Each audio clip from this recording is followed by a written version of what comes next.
ನಮಸ್ಕಾರ ಸ್ನೇಹಿತರೆ. ಜೂನ್ 10 ಮಂಗಳವಾರ ಚತುರ್ದಶಿ, ಅಂಗಾರಕ ಚತುರ್ದಶಿ ಬಂದಿದೆ.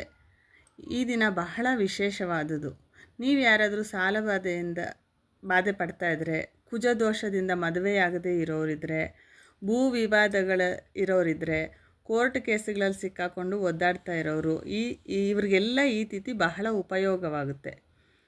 ಏನಿಲ್ಲ, ಬೆಳಗ್ಗೆನೇ ಆ ದಿನ ಅಂದರೆ ಜೂನ್ 10 ಮಂಗಳವಾರದಂದು ಬೆಳಗ್ಗೆನೇ ಎದ್ದು ತಲಸ್ನಾನ ಮಾಡಿ, ಸೂರ್ಯ ದೇವರಿಗೆ ನಮಸ್ಕಾರ ಮಾಡಿ, ಸುಬ್ರಹ್ಮಣ್ಯ ದೇವಸ್ಥಾನಕ್ಕೆ ಹೋಗಿ ಅಭಿಷೇಕ ಮಾಡಿಸಿ, ಅಭಿಷೇಕ ಮಾಡ್ಸೋಕ್ಕಾಗಲ್ಲ ಅನ್ನೋರು ಪೂಜೆ ಮಾಡಿಸಿ ದರ್ಶನ ಮಾಡಿಕೊಂಡು ಒಂದು ಕೆಂಪು ವಸ್ತ್ರದಲ್ಲಿ ತೊಗರಿಯನ್ನು ಹಾಕಿ ಬ್ರಾಹ್ಮಣರಿಗೆ ದಾನ ಮಾಡಿ, ನಾನು ಈಗ ಹೇಳೋ ಮಂತ್ರವನ್ನು 108 ಸಾರಿ ಜಪ ಮಾಡಿ. ಅಂದರೆ ಧರಣಿ ಗರ್ಭ ಸಂಭೂತಂ ವಿದ್ಯುತ್ಕಾಂತಿ ಸಮಪ್ರಭಂ ಕುಮಾರಂ ಶಕ್ತಿಹಸ್ತಂ ತಂ ಮಂಗಳಂ ಪ್ರಣಮಾಮ್ಯಹಂ.